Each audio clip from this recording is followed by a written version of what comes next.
아직 구독과 좋아요 안 누르셨나요? 여러분의 구독과 좋아요는 저에게 큰 힘이 됩니다.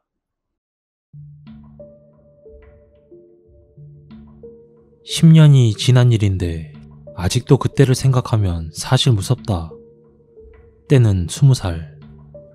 나는 막 대입 수능 시험을 마쳤지만 기대보다 낮은 점수로 인해 마음이 심란했다. 이래저래 고민도 많았기에 처음으로 혼자서 여행을 떠나보기로 하였다. 여행 루트는 서울, 목포, 제주의 루트였고 여행의 목적이 생각 정리를 하기 위해서 비행기보단 기차도 타고 배도 타고 싶었다. 제주까지 가는 길이 나름 지루하긴 하였지만 처음으로 장시간 배도 타며 제주까지 가는 이틀 동안이 나름 신선하게 느껴졌다. 그렇게 제주항에 도착하였지만 도착 후 목적지가 없었기에 정처 없이 걸을 뿐이었다. 그렇게 한참 걷고 있을 때 갑자기 택시 한 대가 나를 따라오더니 내 옆에 멈추며 말을 걸었다.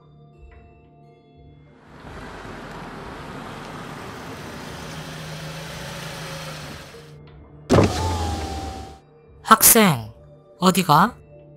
저 숙소를 찾고 있어요. 그러자 택시 기사님은 다짜고짜 택시에 타라고 했다. 하지만 당시 현금이 얼마 없었기에 돈이 없다고 거절을 했다. 돈 없어도 괜찮아. 타! 사실 그때부터 이상했던 건데 그땐 어린 나이여서 그런지 이상하다는 느낌보다 돈이 굳게 된 것에 좋아하며 타게 된 것 같다. 그렇게 제주항에서 얼마 떨어지지 않았지만 외진 곳으로 들어가다 보니 허름한 2층 전원주택의 집이 나왔다. 그곳에는 노부부가 민박 및 숙박업을 하고 계셨지만 손님은 한 명도 없는 듯 보였다. 뭐 이른 시간이라 그런가 보다 하고 생각하였고 생각보다 숙박비가 싸서 바로 자겠다고 했다. 당시 숙박비가 3만원으로 기억한다. 그렇게 짐을 대충 풀고 관광 아닌 관광을 한 뒤 저녁이 돼서야 숙소에 도착하게 되었다. 숙소의 구조는 1층은 주인이 사는 집이고 2층에 방이 여러 개 있는 구조였다. 낮에는 분명 손님이 한 명도 없었는데 도착하고 보니 내 옆방에 신발이 여러 컬레가 있었고 방에 불이 켜져 있었다. 그렇게 아무 생각 없이 방에 들어온 뒤 저녁을 대충 먹고 관광 중 찍었던 디카 사진을 보고 있었다. 그렇게 늦은 시간은 아니었는데 옆방에서는 수군대는 소리만 날 뿐 아무도 방 밖으로 나오지는 않았다. 밤 12시가 되자 피곤했지만 당시 제주에 바람이 많이 불어 폭풍주의보가 내려졌고 집이 많이 흔들려 쉽게 잠을 청할 수가 없었다.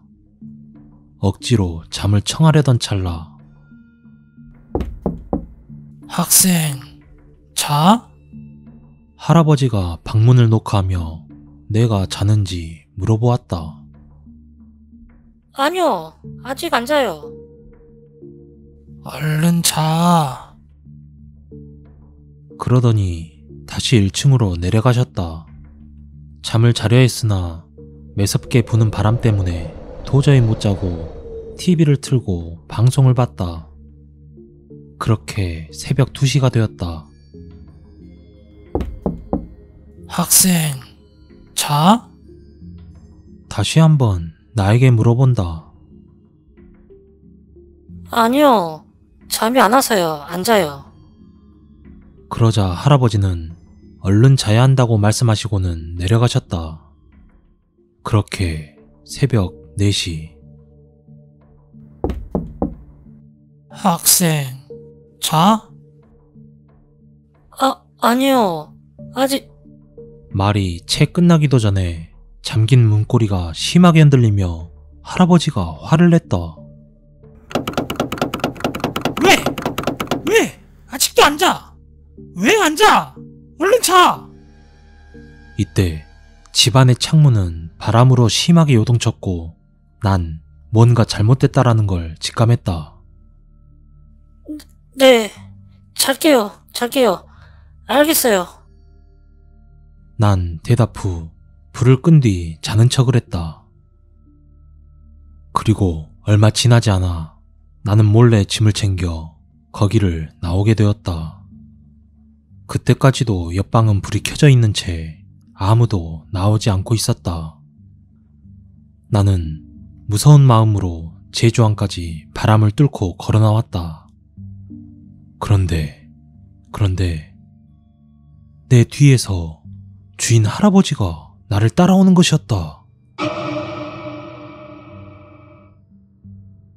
허겁지겁 제주항까지 뛰어가니 다행히 새벽 5시인데도 안내원이 당직을 서고 있었다.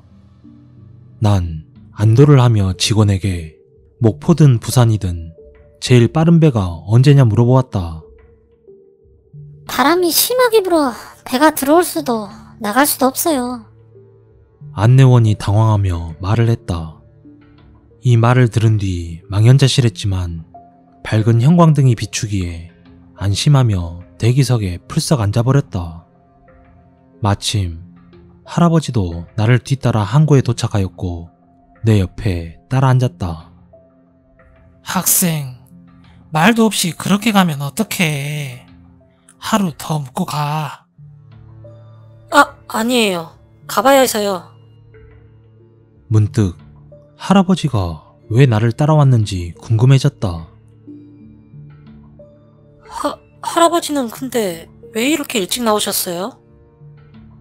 이 질문에 대한 할아버지의 답을 듣고 난 급히 항구를 나와 택시를 잡고 공항으로 직행하였다. 공항에서 6시간을 기다린 후 겨우 집으로 올 수 있었다. 그 할아버지의 대답은 우리 아들이 배 타고 들어와서 마중 나왔어. 분명 바람이 심하게 불어 배가 들어올 수도 나갈 수도 없다고 했는데 말이다.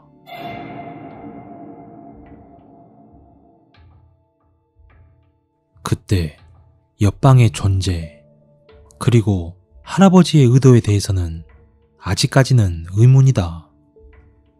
하지만 그 자리를 피하게 돼서 내가 지금 있을 수 있는 게 아닌가 싶기도 한다.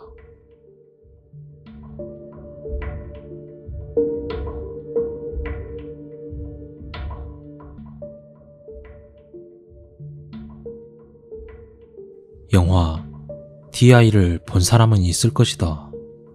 하지만 이 영화는 실화를 바탕으로 제작이 되었다.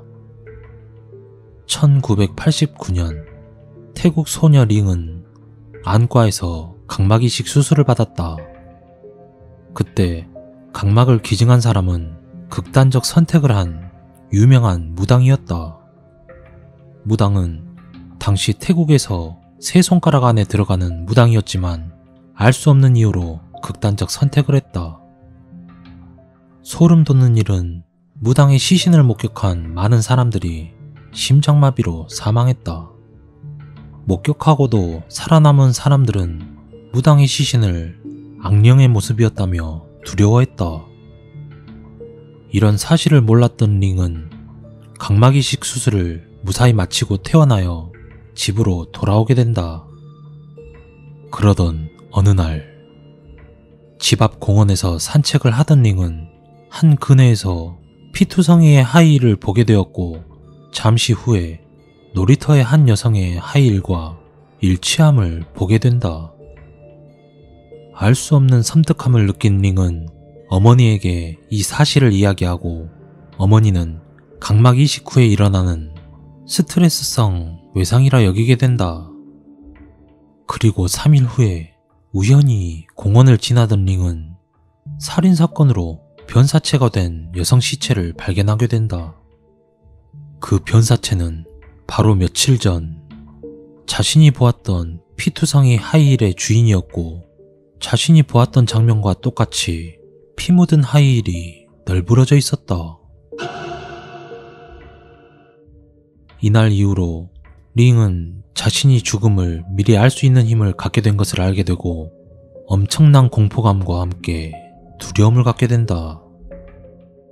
바깥 출입을 멈추고 우울증과 불면증으로 괴로워하던 링은 어머니의 조언을 받고 죽음을 막아보기로 결심한다. 처음으로 집 밖을 나와 만난 여성의 모습에서 욕조에 익사하는 환영을 보게 된 링은 여성에게 욕조에 빠져 죽을 것이니 물을 조심하라고 일러준다. 그러자 그 여성은 미친년이 미친 소리 하네. 황당해하며 무시했다. 그리고 얼마 후 그 여성의 익사 소식을 접하게 된 링은 큰 죄책감을 느끼게 된다. 사람의 죽음을 막지 못했다는 죄책감에 2달 동안 집에 틀어박힌 링은 마을 축제에 15일을 남기고 악몽에 시달린다. 한 청년의 실수로 가스가 폭발하여 대다수의 마을 사람들이 불에 타 죽는 꿈을 매일 연속적으로 꾸는 악몽이었다. 링은 이를 막기 위해 매일같이 마을 사람들에게 축제를 하지 말아달라고 하소연해보지만 자신들의 수입이 줄어들 것을 두려워한 마을 사람들은 듣지 않았다. 오히려 링이 유언비어를 퍼뜨리면 가만두지 않겠다며 링과 링의 어머니를 죽이겠다고 협박을 했다. 그리고 얼마 후 축제날이었다. 링의 꿈과 같이 청년의 실수로 가스가 폭발하여 절반 이상의 마을 사람이 불에 타 죽거나 부상을 당했다. 마을 사람들은 이 모든 사고가 링의 저주 때문에 일어난 것이라며 링을 죽여서 저주를 끝내겠다고 링의 집에 모여들었다. 링의 어머니는 이성적으로 사람들을 설득해보지만 두려움에 이성을 잃은 사람들이 이를 들을 리가 없었다. 이성을 잃은 마을 사람들은 링의 방을 두들기며 링이 나오지 않으면 끌어낼 것이라고 으름장을 놓았다. 링의 방에서 인기척이 없자 문을 부수고 들어간 마을 사람들은 이미 목을 맨 링의 시체를 목격한다. 그리고 링의 유서에는 축제 전날 이미 링은 이 세상 사람이 아니었음을 보여주었다. 유서 내용은 시신을 기증함과 어머니에 대한 미안함, 마을 사람들에 대한 증오심으로 가득 차 있었다. 그렇게 링의 시신은 기증되었고 얼마 후에 링의 어머니 또한 극단적 선택을 한다. 그리고 링의 각막을 이식받은 누군가는 링과 같은 증상에 시달려 죽음을 택했고 또다시 기증되었다고 전해진다. 우연히 이 마을에서 이 사건을 접해 들은 영화감독 데니팽은 이 소재를 10년 후에 영화로 제작하는데 이 영화 제목이 바로 DI1이다.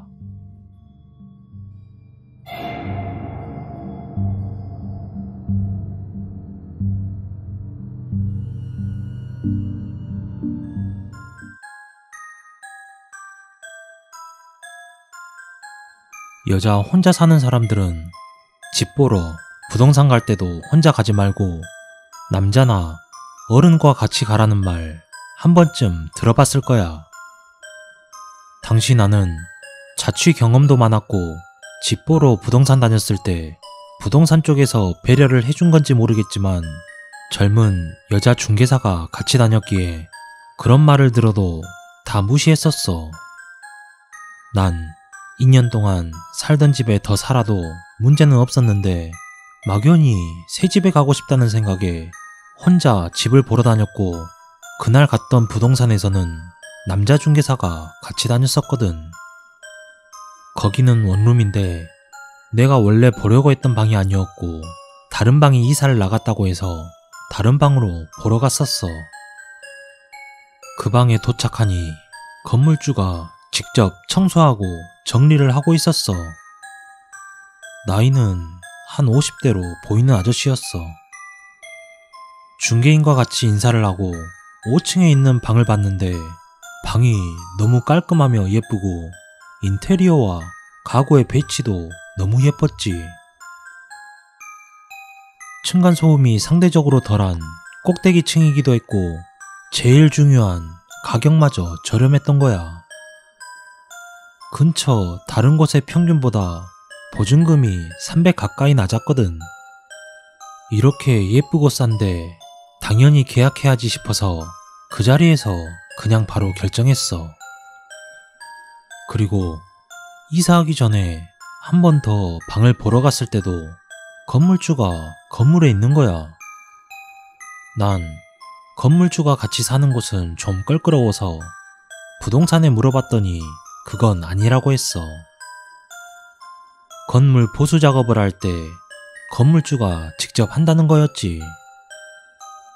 그 후 그 원룸으로 이사를 하게 됐어. 그러던 어느 날 여름 감기에 심하게 걸리는 바람에 출근을 이틀 연속으로 못한 적이 있었어. 그때가 이사한 지 한 달 정도 됐을 때였지. 당시 내 목소리가 다 죽어가니까 회사에서도 병원 진단서만 내라고 했고 병원 갔다 와서 약을 먹고 한참을 자다가 밤에 일어났었거든. 일어나서 폰을 봤는데 건물주한테서 부재중 전화가 3통이 와 있었어. 늦은 시간이라 전화는 좀 그렇고 문자로 무슨 일이냐고 보냈더니 바로 전화가 왔어. 머리가 아파 누워서 받았는데 대뜸 나에게 말을 했어. 아가씨, 왜 출근 안 해요? 제가 감기에 좀 걸려서요. 그렇다고 이틀이나 쉬면 어떡해. 그렇게 일해서 방세는 낼 수 있어? 건물주는 다짜고짜 방값 걱정을 하는데 거기서 머리가 띵 했어. 근데 제가 이틀이나 출근 안 한 거 어떻게 아셨어요? 아니, 저기, 전기 미터기가 밤이고 낮이고 돌아가길래 집에 있는 줄 알았지. 건물주는 우물쭈물대더니 대답을 해주는데 아무리 여름이라도 추워서 선풍기만 돌리고 있었고 불을 켤 힘도 없어서 불도 다 끄고 있었거든. 근데 당시에는 아프기도 하고 일 안 해서 월세 못 낼까봐 엄청 뭐라 한다는 생각에 그냥 넘어갔어. 그리고 일주일 정도 지났어. 감기도 다 나아서 출근도 다시 정상적으로 하고 지냈는데 비가 엄청 오는 주말 밤 12시쯤에 건물주한테 갑자기 전화가 오는 거야. 그때 게임을 하고 있어서 시간을 확실하게 기억하거든. 비가 너무 많이 와서 게임 도중에 인터넷이 끊기진 않을까 걱정했었어. 아무튼 건물주가 갑자기 문을 열어달라는 거야. 난 당황스러워서 이 시간에 왜냐고 물었더니 지금 옥상 보수 공사 중인데 우리 집 베란다 방향으로 물이 새는 것 같아서 들어가서 확인을 해야 된다고 하는 거야. 그 말이 사실일 수도 있지만 아무리 사실이라도 그 시간에 집에 들이는 게 영 꺼림칙했어. 그래서 그냥 내가 확인한다니까 아가씨가 봐서 뭘 안다고 그러냐며 문을 열어달라고만 하는 거야. 그래서 난 좀 있다가 남자친구가 오면 봐달라고 한다고 했더니 나보고 남자친구 있었냐며 전화를 끊어버렸어. 그리고 이게 다가 아니었지. 내가 이 집을 나오게 된 결정적인 이유는 저 일이 있고 보름 정도 지났을 때였어. 현관문에 밖을 볼 수 있는 작은 렌즈가 있는데 그게 크기가 좀 큰 것 같았어. 밖에서 도어락을 열 때 대충 현관 쪽에 불이 켜졌는지 꺼졌는지 보이는 정도였거든. 그때가 금요일이었어. 회식 때문에 밖에서 술을 먹고 있었는데 또 건물주한테 전화가 왔어.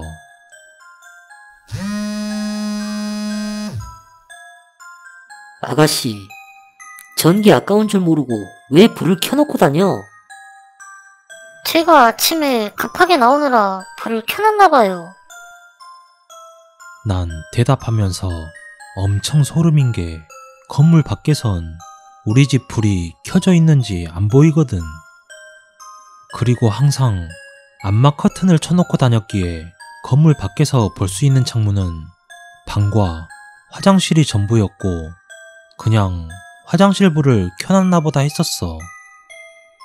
그렇게 회식을 끝내고 집으로 들어오는 길에 집 앞에서 우리 집 쪽을 봤는데 내 방 화장실 창문과 방 창문에 불빛이 안 보이는 거야. 대체 우리 집 어디에 불이 켜져 있다는 건지 다른 집이랑 착각했나? 생각하면서 현관 앞에 섰는데 그 작은 렌즈 사이로 현관불이 켜 있는 게 보였어. 그리고 현관을 열었더니 신발장 불이 켜져 있었지. 참고로 센서 등이 아니고 스위치였거든.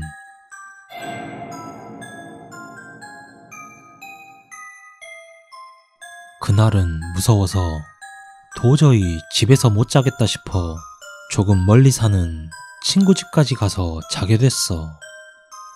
그리고 그 다음날 바로 부동산에 가서 나한테 방을 소개했던 중개인에게 이사를 가야겠다며 그간 있었던 일들을 다 얘기했어. 그랬더니 중개인이 말하는 거야.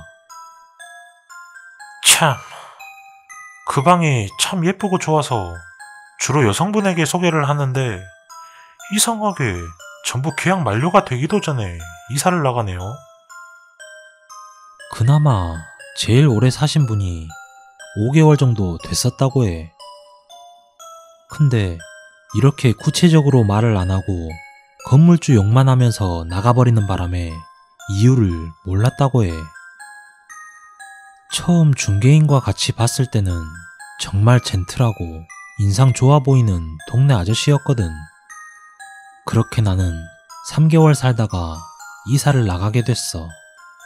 그 집에 살면서 건물주가 했던 게 선의일 수도 있고 내가 오버했을 수도 있지만 원룸만 6년 생활하면서 그런 경험은 처음이었거든. 베란다 창문 사이로 속옷을 훔쳐가는 일은 있어도 저렇게 음침하게 지켜보고 있다는 느낌은 처음이었어. 아무튼 원룸에 사는 여자는 방 보러 갈 때 남자와 함께 가기를 바래. 그리고 필요한 상황이 아니면 여자 혼자 산다는 걸 굳이 말하지는 말았으면 해.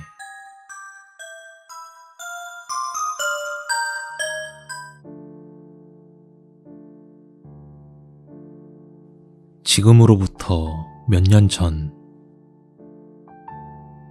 정말 우연한 기회로 친구들과 위자보드를 접하게 되었다. 엑소시스트 영화를 본 친구들은 기겁하며 도망갔고 그 영화를 보지 않은 나와 몇몇 친구들은 호기심에 동아리방에서 위자보드를 열게 되었다. 먼저 주의사항을 읽어보았다. 1. 절대 15분 이상 플레이를 하지 말 것. 2. 귀신에게 미래 따위를 물어보지 말 것.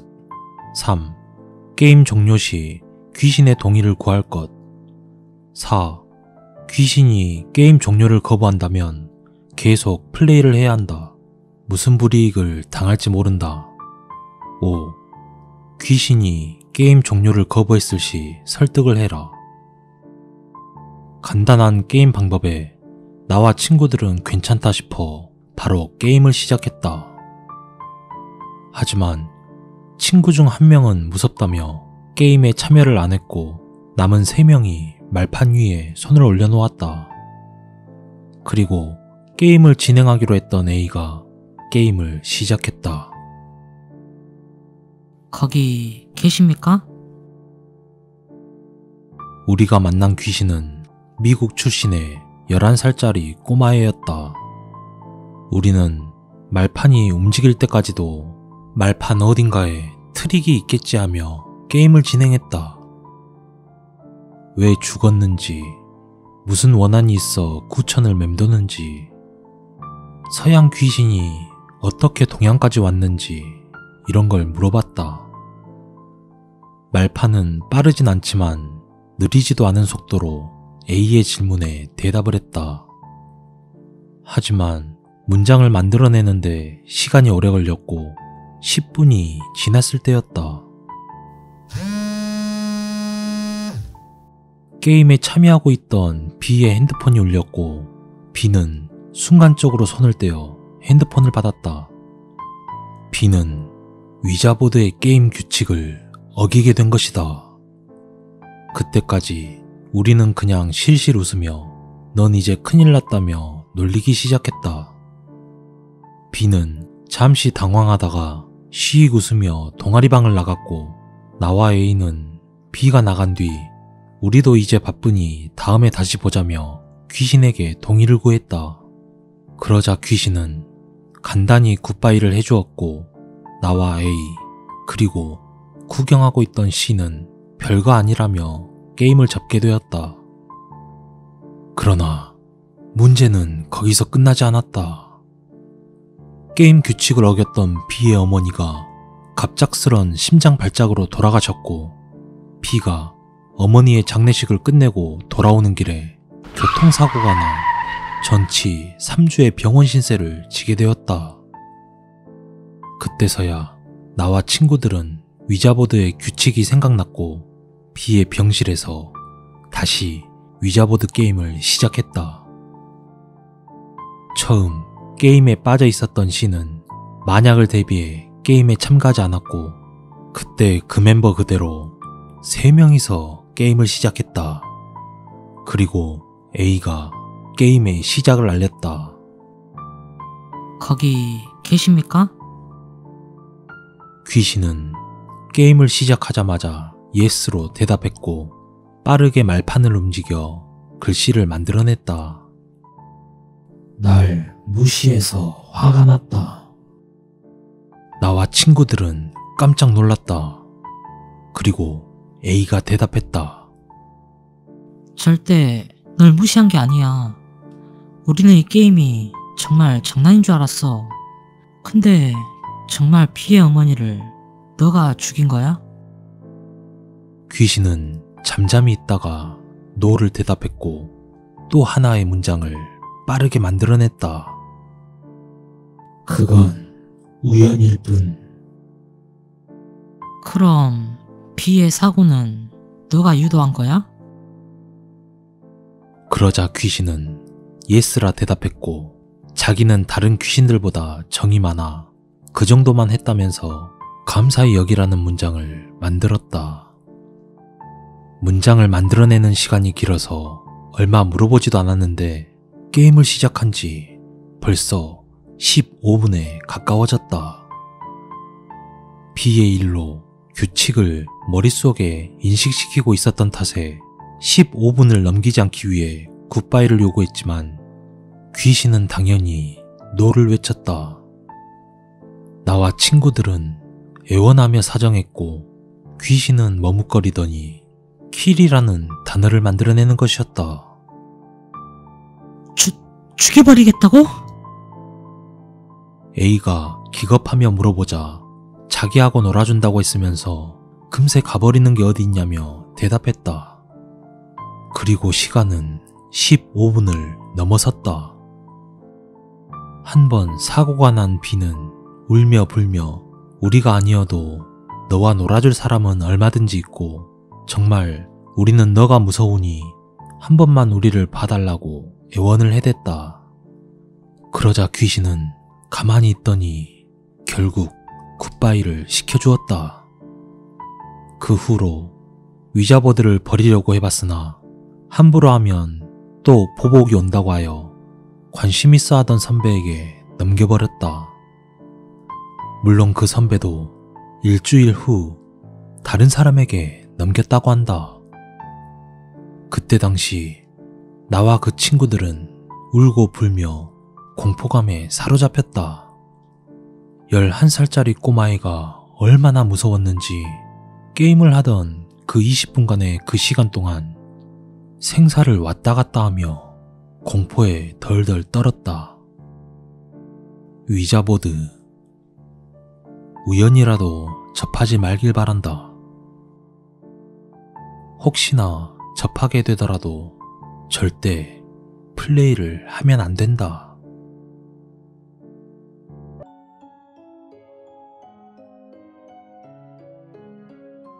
이건 내가 24살 때의 이야기야. 당시 군 제대를 한 직후 욕심에 눈이 멀어 잘 알아보지도 않고 선배에게 속아 얻은 가게가 쫄딱 망해 모아둔 돈 모두를 탕진한 채 가진 돈 한 푼 없이 술로만 세월을 보낸 적이 있었어. 술 때문인지 스트레스 때문인지 모르겠지만 그때 몸이 많이 아팠었거든.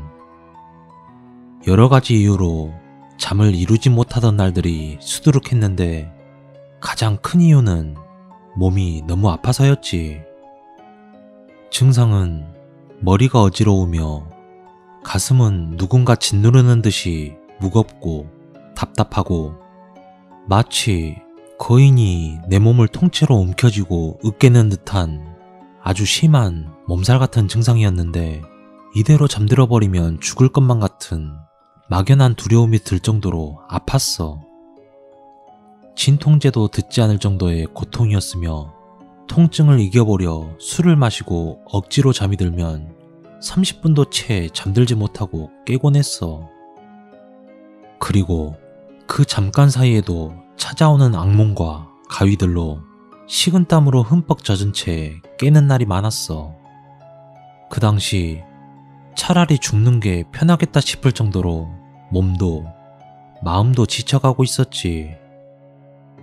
그렇게 병원을 찾아가도 뚜렷한 이유를 알지 못했고 의사들의 답변은 하나같이 스트레스, 신경성 때문이란 대답밖에 없었거든. 나는 드는 비용에 비해 아무런 해답도 주지 못하는 병원을 더 이상 가지 않게 되었어.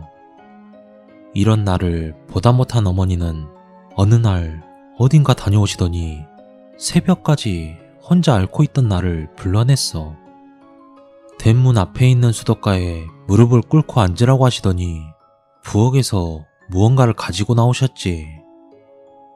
그것은 밥과 고춧가루, 소금과 간단한 나물 몇 가지가 담긴 큰 밥그릇 하나와 시퍼런 부엌칼 하나를 가지고 오셨는데 한참 동안 두 손을 모아 기도를 하시더니 밥그릇 안에 밥을 숟가락으로 비비더니 칼을 내 머리 위로 빙빙 돌리시며 말씀하셨어. 이거 다 잡숫고 우리 아들 괴롭히지 말고 그만 나가 주이소. 그러더니 밥그릇을 대문 안쪽에 놓고 내 머리 위로 빙빙 돌리던 칼을 대문 쪽으로 던지시는 거야. 칼날이 대문 바깥쪽으로 향하면 객귀가 떨어져 나갔다는 뜻이고 칼날이 안쪽을 향하면 거부하는 것이라고 했어. 그렇게 칼날은 안쪽, 즉 내가 앉아있는 방향을 향해 가르쳤어. 한마디로 거부를 한 것이지. 그러자 어머니는 칼을 집어들고 다시 내 머리 위로 빙빙 돌리시더니 아까와 같은 부탁의 말을 하고 다시 한번 칼을 던지게 되었어.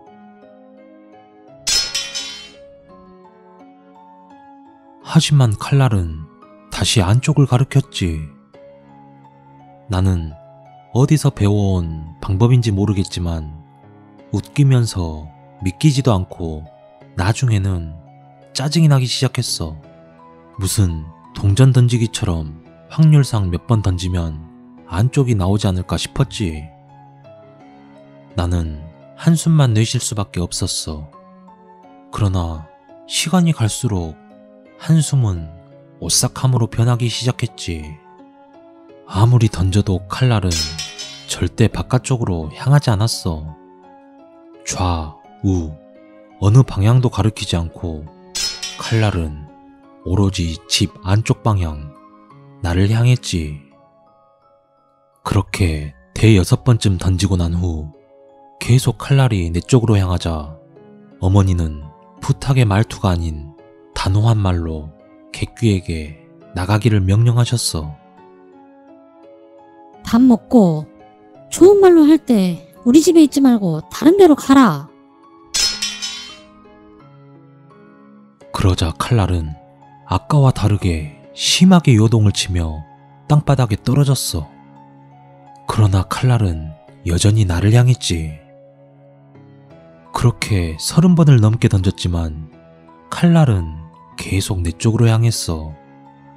어머니는 칼을 집어들고 다시 내 머리 위로 빙빙 돌리며 고함을 지르시면서 불같이 화를 내셨어.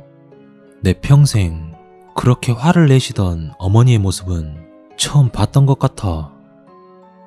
빌어먹을 개끼놈의 새끼가 어디서 건방지게 산 사람한테 노략질이고, 주는 밥 곱게 처먹고 안 나가면 이 칼로 사지를 고마 발기발기 찢어 주겠뿐다잉.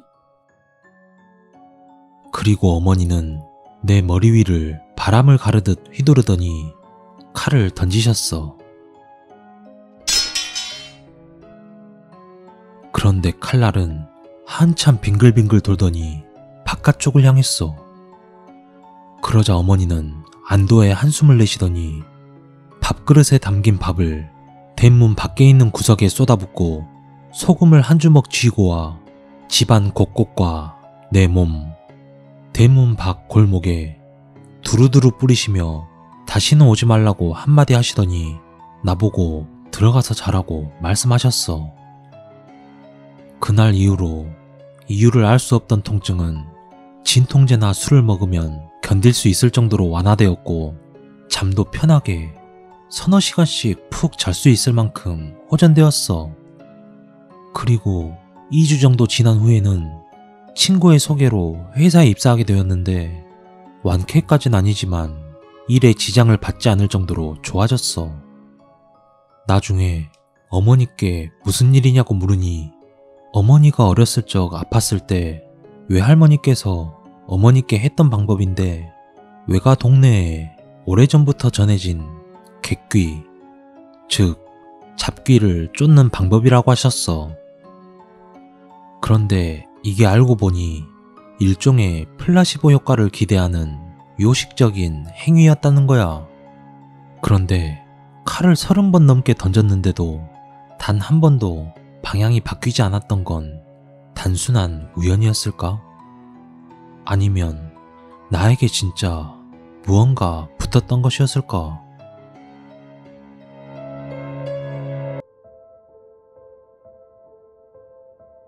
당시 강릉 비행장에서 급양병으로 있으면서 겪었던 일이야. 그 당시 상병이 된 지 3개월쯤 되는 여름이었어. 한창 더울 때라서 매일같이 잘 때는 선풍기를 켠 채 창문과 생활관 문을 활짝 열고 잠을 자곤 했지. 우리 생활관 바로 앞에는 철조망이 있었고 거기를 넘어서는 밭과 산뿐이었는데 이상하게 그 당시에는 유난히 동물들의 울음소리가 많이 들렸거든. 이게 어쩔 때는 기괴하게 여자가 우는 소리처럼 들릴 때도 있어서 무서웠기에 동기들과 후임들에게 말했지만 다들 동물 소리로 치부했지. 그리고 우리 생활관에는 괴담이 하나 있었는데 수성대 운전병이 새벽에 홀로 차를 몰고 출근을 하다 식당 바로 옆에서 사망한 사건이 있었어. 생활관 바로 앞이 식당이었거든. 하지만 사망 원인이 불명인 게 차 바퀴에 홀로 끼어서 죽었다는 거야. 근데 그걸로 끝난 게 아니라 이 병사와 친했던 수성대 동기나 후임들이 똑같이 꿈에서 이 병사를 보게 되었던 거지. 키가 굉장히 큰 군복을 입은 남자가 천장에 머리가 있었고 고개를 숙여 자신들을 쳐다보는 꿈을 꾸었다고. 얼굴은 어두워 보이지 않았다지만 다들 입을 맞춘 듯 그 운전병이라고 했었어. 그러던 어느 날 여느 때처럼 선풍기를 켜고 문은 다 열어놓은 채 잠에 들었는데 정말 끔찍한 악몽을 꾸게 되었지. 지금은 희미하게조차 그 악몽의 내용이 기억도 안 나지만 굉장히 무서웠다는 것은 지금도 기억에 남아있어. 여튼 꿈에서 깨어나 관무람 서랍에 있는 손목시계를 보니 시간이 새벽 3시였어. 난 그날 오후저였기에 일찍 일어날 필요가 없어 시계를 대충 관무람 위에 올리곤 찝찝한 기분을 뒤로 한 채 다시 잠을 청하려는데 이상하게 잠이 잘 안 오는 거야. 그렇게 뒤척이다 시간이 20분 정도 흘렀는데 그때 1층에서 2층으로 누가 계단 위를 올라오는 소리가 들렸어. 둔탁한 마찰음을 내며 저벅저벅. 그건 분명 군화 소리였는데 당시 공군에서 금연 캠페인을 한다고 생활관 내에 흡연구역을 다 없애버리는 탓에 당직병이 2층 화장실로 올라와 몰래 담배를 피곤 했는데 난 당직병이 담배를 피러 가나 보다 싶었지. 근데 군화 소리는 화장실에서 멈추지 않고 점점 가까워지는 거야.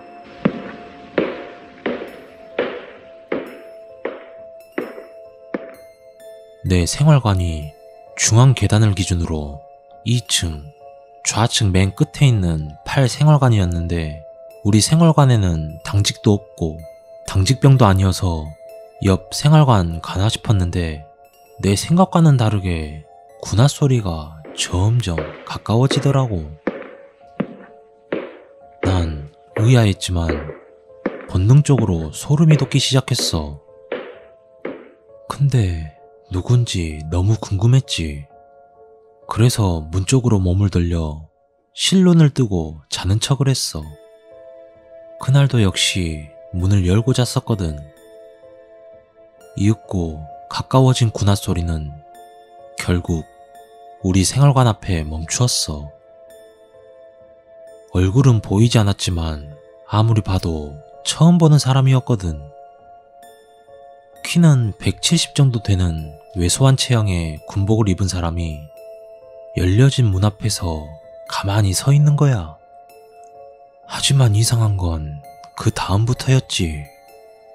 내가 생활관 문을 기준으로 좌측 4번째 자리에 있었는데 우측 첫 번째 자리로 그 병사가 가더니 자고 있는 내 맏 후임에게 현우야, 일어나. 나랑 같이 노래방 가자. 이러면서 손으로 몸을 흔드는 거야. 1번, 2번, 3번. 계속 말을 하면서 몸을 흔들며 깨우려 했지만 이상하게도 현우는 미동조차 하지 않고 일어나지 않았어. 그리고 바로 옆에 있던 다른 후임에게 가더니 똑같이 행동을 하더라고. 영민아, 일어나서 노래방 가자.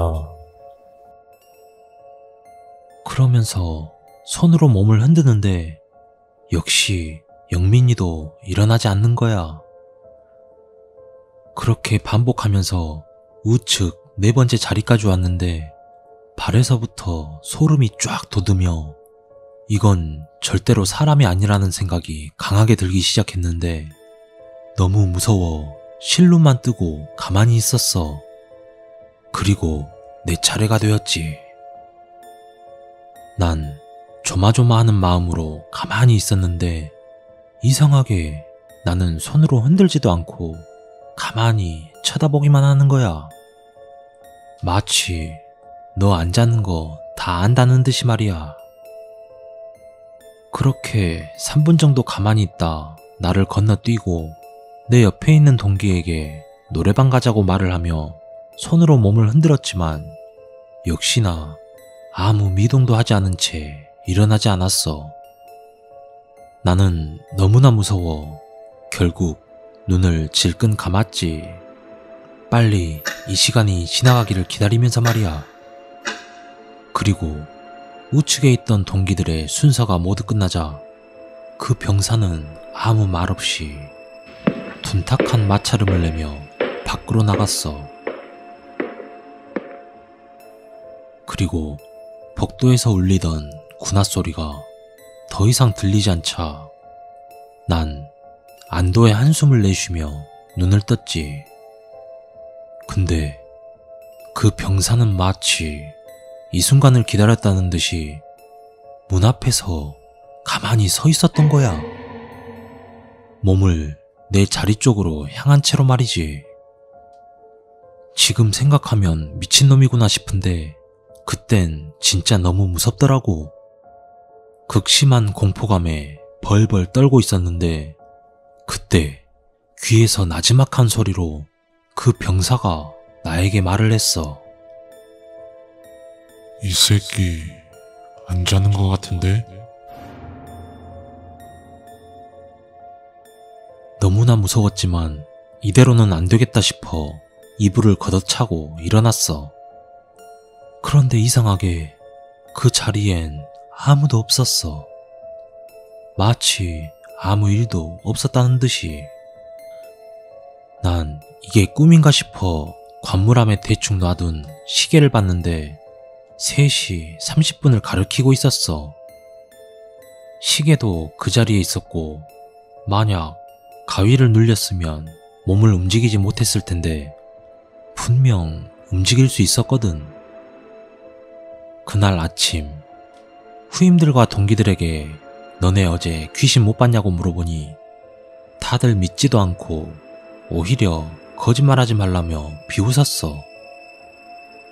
당직병한테 말할까도 해봤지만 별로 친한 사람도 아니고 해서 가만히 묻어뒀거든. 그 이후로는 본 적이 없었고 군 생활도 별 문제 없이 잘 해내고 전역하게 되었지. 그렇게 나중에 군대 전역하고 선임이었지만 친했던 친구에게 이 얘기를 했는데 오래전에 자기 후임도 당직을 사다 답답해 잠시 밖에 나갔을 때 처음 보는 어떤 군인이 문을 잠그고 자신을 빤히 쳐다봤다는 얘기를 하면서 혹시 그 귀신이 아닌가 싶다고 했어. 진실은 알 수 없겠지만 살면서 처음으로 겪은 무서웠던 일이야.